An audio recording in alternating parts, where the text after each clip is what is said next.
नमस्कार।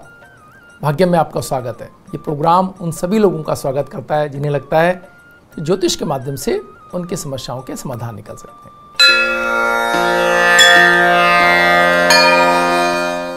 आज 23 अप्रैल 2020 है। वैशाख मास चल रहा है, कृष्ण पक्ष है, तिथि अमावस्या है, वार गुरुवार है, विक्रम संवत 2077 है और प्रमादी नाम का संवत्सर चल रहा है। शक संवत 1942 है, सूर्य उत्तरायण में है, ग्रीष्म ऋतु चल रही है, मुस्लिम तारीख 29 है और सावन माह चल रहा है। हिजरी सन 1441 है। अमावस्या तिथि दिन में 7:56 तक है, उसके उपरांत प्रतिपदा तिथि आरंभ हो जाएगी। नक्षत्र अश्विनी दिन में 4:05 तक है, उसके उपरांत भरणी नक्षत्र आरंभ हो जाएगा। योग प्रीति रात्रि में 10:59 तक, उसके उपरांत आयुष्मान योग आरंभ हो जाएगा। करण नाग दिन में 7:56 तक, उसके उपरांत भव करण आरंभ हो जाएगा। सूर्योदय जयपुर में 5:59 पर और सूर्यास्त 6:51 पर होना है।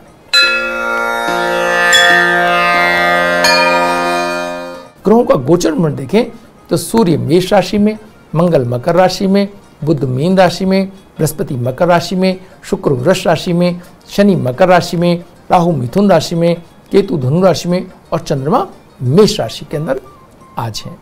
ग्रह योग की बात करें तो गणमूल योग आज दिन में 4:05 तक है। सर्वार्थ सिद्धि योग सूर्योदय से लेकर के 4:05 तक है। अमावस्या तिथि वृद्धि और देवकार अमावस्या आज है। श्री सुखदेव जयंती आज है। विश्व पुस्तक दिवस आज है। श्रेष्ठ चौघड़ियों की बात करें तो शुभ का चौघड़िया सूर्योदय से लेकर के 7:36 तक है। चर का चौघड़िया 10:49 से 12:25 तक है। लाभ और अमृत का चौघड़िया 12:25 से 3:38 तक है। शुभ का चौघड़िया पुनः 5:15 से सूर्यास्त तक है। राहु काल वेला दिन में 1:30 से 3 बजे तक है। राहु काल में शुभ कार्यों को प्रारंभ नहीं करना चाहिए। यदि कार्यों को टाला जाना संभव ना हो तो केले का सेवन करके कार्य प्रारंभ करें। इससे राहु काल के दुष्प्रभाव में कमी आएगी।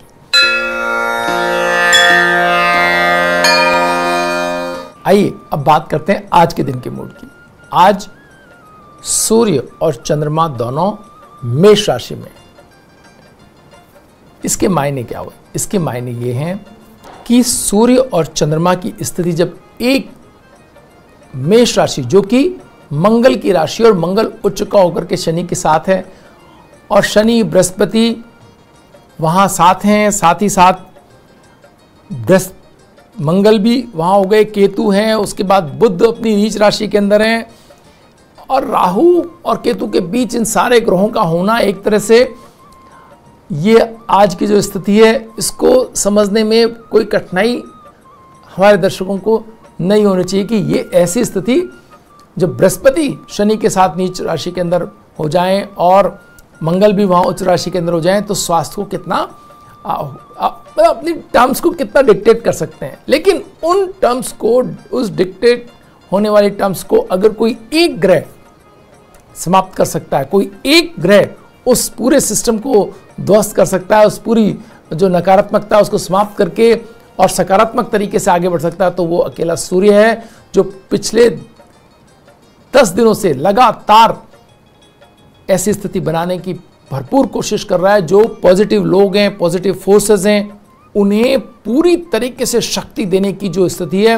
वो चुके सूर्य के साथ विद्वान है। आज चंद्रमा वहां हैं जो भावनात्मक रूप से कमजोर लोग हैं, जो भावुक लोग हैं, जो चीज़ों के ऊपर से भावनात्मक अगर कोई स्थिति है उसको संभालने, उसको बदलने के लिए काम करने वाले जो लोग हैं उन्हें जरूर आज तनाव हो सकता है। तो अपनी भावनात्मक जो प्रतिबद्धता है उनको साइड में रखने का दिन है। ऐसी स्थिति में नहीं फंसने का दिन है कि कोई अगर आपको अपने इमोशनल टर्म्स के ऊपर लाना चाहे तो आप भावुक होकर के और चीज़ों उनके साथ बह जाएं। अपने स्वास्थ्य का ख्याल रखना है। आपको ऐसी किसी भी चीज़ के अंदर नहीं उलझना है जो इमोशनली आपको हैक कर सकती हो। महत्वपूर्ण ढंग से आपको अपने कर्तव्यों, अपने कार्यों, अपने जिम्मेदारियों के प्रति जवाबदेही और उन पर दृढ़ रहने की बहुत महत्वपूर्ण कोशिश करने का आज दिन हो सकता है। हो सकता है कि कोई आज भावनात्मक रूप से कोई बेवकूफ़ी करना चाहे या कोई ऐसी स्थिति आए कि जिसके अंदर कुछ लोग अपनी प्रतिबद्धताओं से पीछे हटना चाहें, तो उनको भी समझा करके और सही स्थिति में लाने का आज दिन है। आज हो सकता है कि घर के अंदर, परिवार के अंदर बच्चे या कोई भावुक व्यक्ति अपनी जिम्मेदारियों या अपने कार्यों से पीछे हटते हुए बिल्कुल नकारात्मक होने की ओर बढ़ जाए या कोई बहस में उलझने की स्थिति हो। उन सब स्थितियों को आज ठीक से हैंडल करने का दिन है। आप चाहें तो सुबह दूध और चावल के साथ मिलाकर कोई ऐसा खाद्य पदार्थ आप बना सकते हैं। आज आप चाहें तो खीर बना सकते हैं और सभी लोग उसका सुबह नाश्ते के अंदर अगर उपयोग करेंगे तो आप देखेंगे कि इस कमोबेश हर किसी का जो भावनात्मक संतुलन है सुबह से ही ठीक से काम करने लगेगा और तनाव कम होगा। आज एक और कार्य कर सकते हैं कि किसी भी तरह से किसी को भी हराने या जिताने, क्योंकि आजकल हर घर के अंदर कुछ न कुछ खेल और इस तरह की चीज़ें चल रही हैं, उसमें ध्यान रखना है कि किसी के ऊपर भी कोई भावनात्मक रूप से हावी होने का प्रयास नहीं करे, वरना स्थिति थोड़ी हाथ से बाहर जा सकती है। तो ये सारी चीज़ें, या कोई एक व्यक्ति पर दूसरा व्यक्ति अपनी जो है जिम्मेदारियां डालते हुए या तनाव की कोई ऐसी स्थिति बिल्कुल भी आने देने में न आने देश का बहुत ख्याल रखने की आवश्यकता रहेगी। कार्यों के अंदर जो लोग जुटे हुए हैं वो भी ध्यान रखें कि अपने आसपास के लोगों की भावनात्मक जो उथल पुथल है उससे सावचेत रहें कि वो कोई भावनात्मक रूप से कोई उन्हें समस्या आ रही है तो उनको बहुत एक सांत्वना देते हुए अपने आसपास के लोगों को प्रेम और स्नेह से जोड़ करके आगे लेके चलने का समय है। साथ ही साथ किसी भी सूरत में अपने धन को दांव पे लगाने का कोई ये समय नहीं है। अगर भावनाएं, क्योंकि अमावस्या का दिन है, चंद्रमा सूर्य के साथ है, बिल्कुल चंद्रमा की ताकत कम हो रही है, तो कोई ऐसी स्थिति में बिल्कुल भी ना रहें कि अपने धन को कहीं आप अननेसेसरी दांव पे लगाते हुए दिखाई दे, वरना ये स्थिति फिर आपको परेशानी में आगे चल करके डाल सकती है। वक्त तो चला एक छोटे से ब्रेक का। ब्रेक के बाद फिर हाजिर होंगे, बने रहिए भाग्य में। संक्रमण रोगों से बचने के लिए आयुर्वेद में क्या उपाय हैं दोस्तों, इस पर हम चर्चा करेंगे। अभी संक्रमण का समय चल रहा है, इस संक्रमण में जुकाम, खांसी और बुखार सामान्य सी बात है। तो चलिए आज स्वास्थ्य मंत्र में कोरोना के संक्रमण से बचने के उपायों पर चर्चा करते हैं। आयुर्वेद के अनुसार जब भी संक्रमण रोग फैल रहे हों तो अपने शरीर की प्रतिरोधी क्षमता को बढ़ा करके रखना बेहद आवश्यक होता है। आयुर्वेद में इस स्वास्थ्य सूत्र को आज से हजारों साल पहले विश्व स्वास्थ्य संगठन ने भी स्वीकार किया है। तो क्या हम इस संक्रमण के विकराल होते स्वरूप में कैसे अपनी रक्षा करें, तो जानते हैं आयुर्वेद बताए हुए उन उपायों को। सबसे पहला उपाय है, जब भी वातावरण में वायु, जल या किसी भी कारण से संक्रमण फैल रहा हो तो दिन भर में कम से कम 4 से 5 बार गर्म पानी पीना चाहिए। दूसरा, आयुर्वेद के अनुसार ऐसा करने से भोजन का पाचन अच्छे से होता है, इससे शरीर में अपक विषाक्त तत्व आम नहीं बन पाता। बार बार गर्म पानी पीने से शरीर से सभी तरह के विषाक्त तत्व बाहर निकलते हैं। गर्म पानी पीने से शरीर की जठराग्नि सहित सभी तरह की अग्नियां प्रबल होती हैं।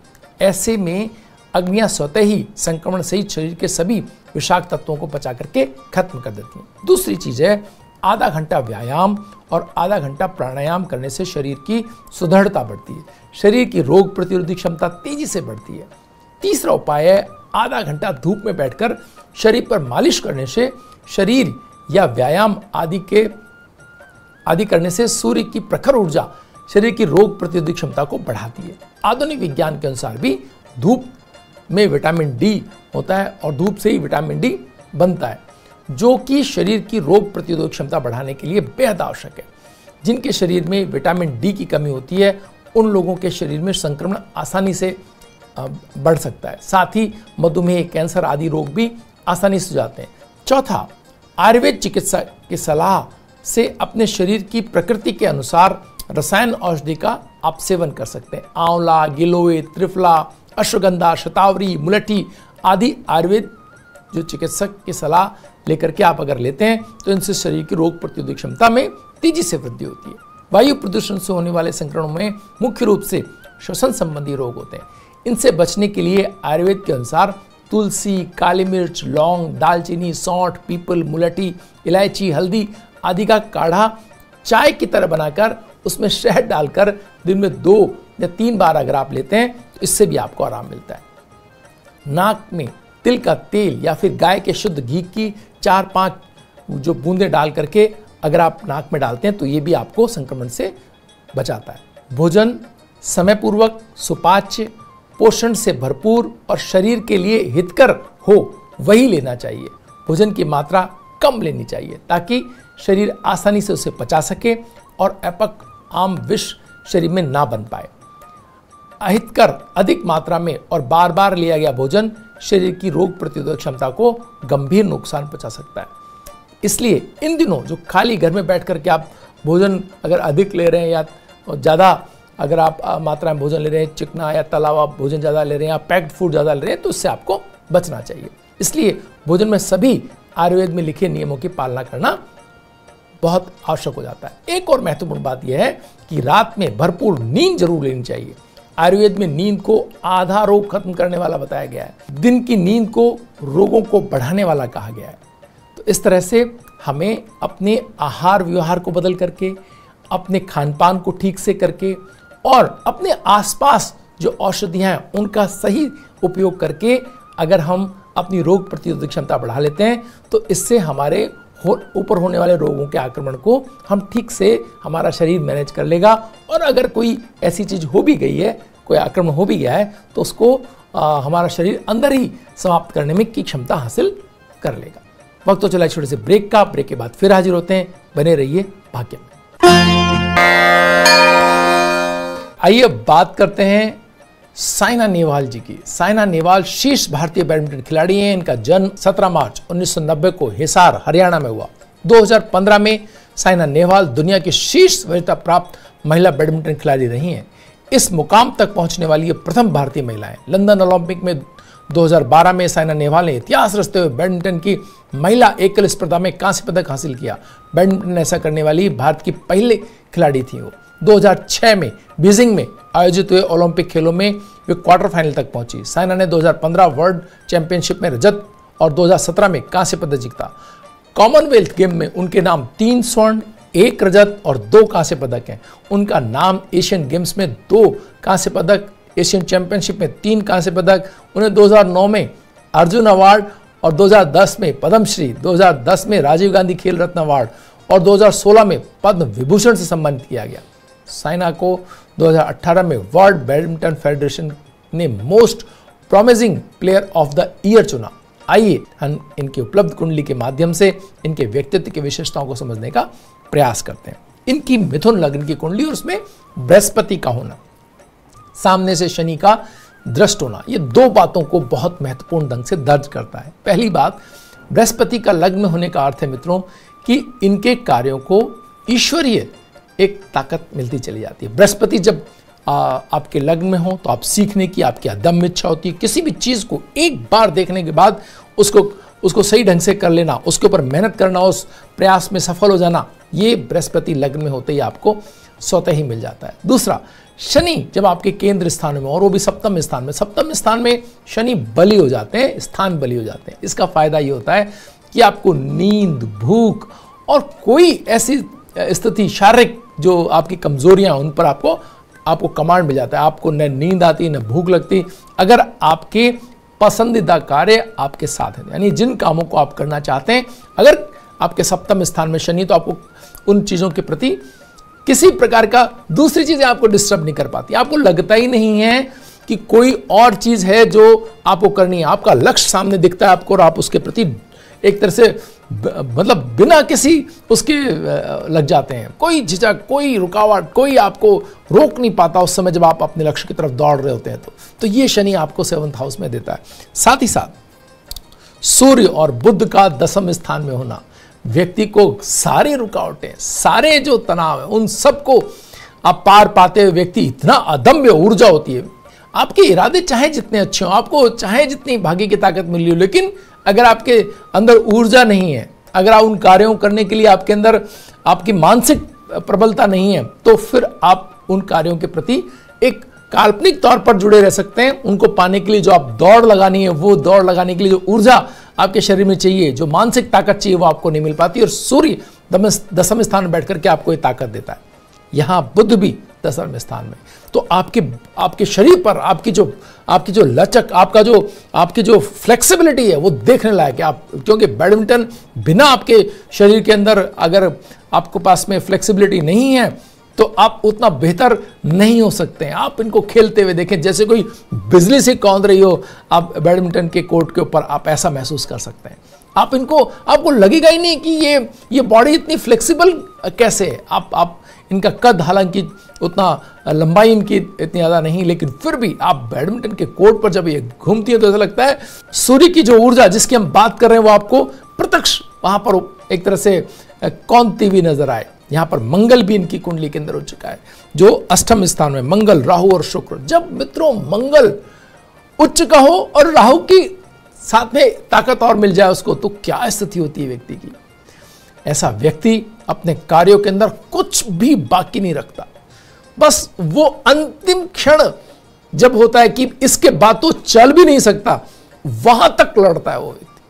और उसमें भी अगर उसकी लास्ट ब्रीथ के लिए भी अगर उसके पास कोई एनर्जी है तो उसको भी वो अपने कार्य में लगाने में हिचकेगा नहीं। ऐसे व्यक्तित्व की जब रचना हो, ऐसे व्यक्तित्व जब बन रहे हो, तो आप देखें जो ज्योतिष के विद्यार्थी हैं वो कैसे राहु और मंगल आपको वो ताकत देते हैं। आप यकीन माने कि अगर ये खिलाड़ी नहीं होती तो जो आर्म फोर्स के अंदर इनका जाना तय, मतलब मंगल आपको चैन ही नहीं लेने देता जब तक आपको विजय हासिल नहीं हो, जब तक आपने जो तय किया उसमें अगर सफलता हासिल ना हो तो मंगल को आप शांत नहीं रख सकते। मंगल के लिए आपको वो कार्य करने होंगे जिनके अंदर आपको, जो आपने इरादे कर लिए उनके प्रति आपको ईमानदार होना ही होगा। आपकी जो एग्रेशन है उसको कोई ना कोई दिशा आपको देनी होगी। तो जिन कुंडलियों में भी आप अपने बच्चों की कुंडली में अगर देखते हैं कि मंगल उच्च का है और राहु के साथ है, या किसी भी तौर पर वो पंचम और 11वें स्थान के साथ उसका कोई संबंध बन रहा है,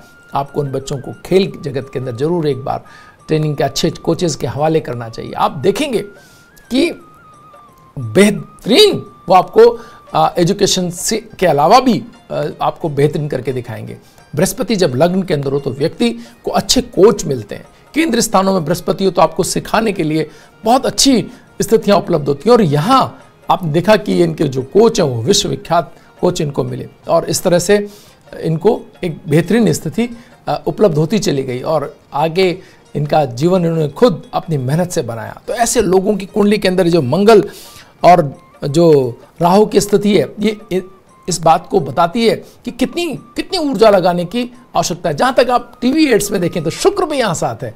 आप जब इनको देखेंगे कि खेल जगत के बाद आप इनको एक ऐसा सितारा भी देखेंगे जो लोगों के दिलों में जगह बनाता है, जो एक ब्रांड के रूप में भी इनको एस्टेब्लिश करता है और ये उससे धन कमाने की स्थितियों को भी कहीं ना कहीं एक बहुत मोटे तौर पर इस उपलब्धियों में शामिल करता है। वो है शुक्र का मंगल के साथ होना और साथ में चंद्रमा का वृश्चिक राशि में होने ने इनकी भावनात्मक तीव्रता को इस लेवल पर लेके आया कि एक जो इन्होंने लक्ष्य बना लिया, एक जो इन्होंने तय कर लिया कि मुझे वहां तक पहुंचना ही है, तो वो इन्होंने करके दिखाया। इस तरह से हम कह सकते हैं कि ये जो कुंडली है ये एक उदाहरण हो सकती है उन माँ बाप के लिए जिनकी बच्चियां अभी छोटी हैं और जिन्हें खेल जगत में एजुकेशन जरूरी है, लेकिन अगर आप कहीं बच्चों को खेल से जोड़ते हैं तो वो बड़े सितारे बन सकते हैं। इसमें कोई दौराय नहीं है और ज्योतिष इसमें आपकी बहुत बड़ी मदद कर सकते हैं कि ज्योतिष के माध्यम से आप ये जान सकते हैं कि आपका बच्चा किस क्षेत्र के अंदर ज़्यादा बड़ी सफलता ला करके आपको दे रहा है। ये जो नंबर आप स्क्रीन पे देख रहे हैं, नंबर्स के ऊपर आप अपनी समस्याएं और अपने जिज्ञासाएं हमें भेज सकते हैं। हम इस प्रोग्राम के माध्यम से आपको आपकी जिज्ञासाएं और आपके सवालों के जवाब देने का प्रयास करेंगे। भाग्यम में इतना ही, कल फिर हाजिर होंगे नई जानकारियों के साथ। तब तक के लिए नमस्कार।